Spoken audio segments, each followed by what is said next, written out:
او زه ستاسو کوربه یم ثاقب افریدی. د افسانې په لوري ځمه او افسانه ده د حسن خان سوز افسانه ده. د دوی کتاب دی که اباسین راغلی نه وي. دغه کتاب نه دا افسانه تنکۍ مینه. مونږ یو ځای لوبې کړي دي، واړه وو، عشق مو نه پېژانده، ولې بیا هم بغیر ستا نه زما د زړه کور ورانو. چې ته به نه وې نو زما د زړه د مات کودي ریحان به مړاوی و، ته به مې لټولې. تا به کوټنۍ جوړولې او ما به ورانولې. تا به بیا د خښتو وړې وړې ټوکرې راغونډې کړې او بیا به دې ما به د وراني نه لاس نه اخیستو او ته به مرورېدې. ما به ستا خوشامنده کوله او بیا به مې پخلا کړې او بیا به مو په مینه مینه لوبې شروع کړې. ما به ستا ګوډۍ پټولې، ستا د لوبو څیزونه به مې ورانول، تا به ما سره په جنګ شوې او زه چې به خفه شم نو تا به رضا کړم. نه پوهېدم چې دا کومه جذبه وه چې زه او ته یې د یو بل نه نشو کولو.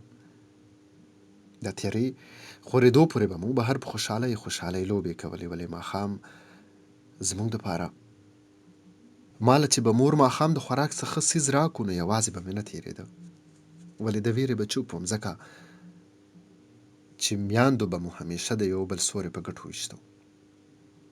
ما ته مور څو ځله ویلي وو چې تا سره دې لوبې نه کوم، تاسو کره دې نه درځم. بیا به هم زه په پټه پټه تاسو کره درتلم. ستا مور به مې اکثر راټله، ته به خفه شوې، زه به زهیر شوم. له اته ورځې د کوره بهر ونوتلې، ما به هره ورځ تاسو د کوڅې شل پیرې کولې، ولې ستا د مور د ویرې به در کره درتلی نه شم. یو ورځ مې زړه ټینګ کو، درننوتم. د خوش قسمتۍ نه ستا مور کور نه وه، کلي ته تللې وه. مشره خور دې په خندا شوه چې ته خو نه راځې.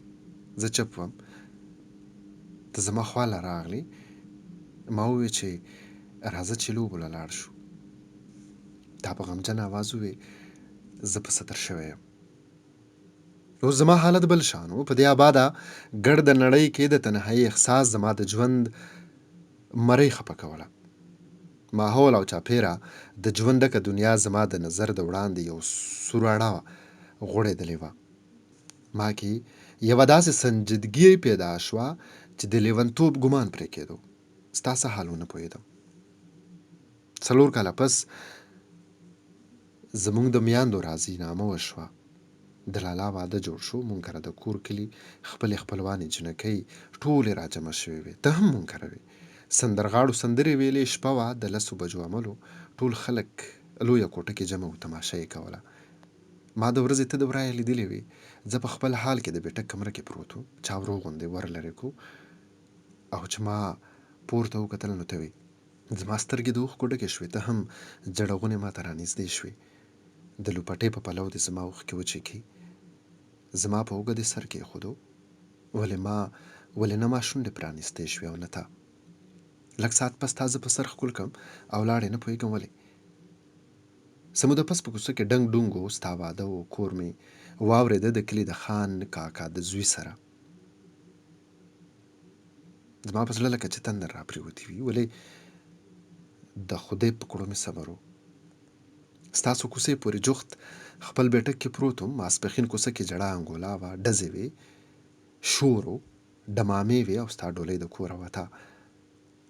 په کوم اخلاص او عقیدت چې ما تا سره مینه کړې وه، هغه بڅرې زما په ایره شوي زړه کې پروت وې. ستا په پاکه لمن او په خپله پاکه تنکۍ مینه مې دې قسم وي چې زه به هېڅکله هم دا ونه غواړم چې ستا زړه ته درد ورسي. د به هغه خبره په اسویلي کې هم د خولې نه ونه باسم چې ستا د واده بنارسۍ ستا د سره لرې کړي. مینه د فریاد او د معاوضې په امتداره نه وي. بې زباني او شک زړونه سورې کوي. ولې چې په کومه پاکه او ریښمینه جذبه ما تا سره مینه کړې وه، خدای دې وکړي چې تا سره هغه هم دغسې مینه وکړی شي.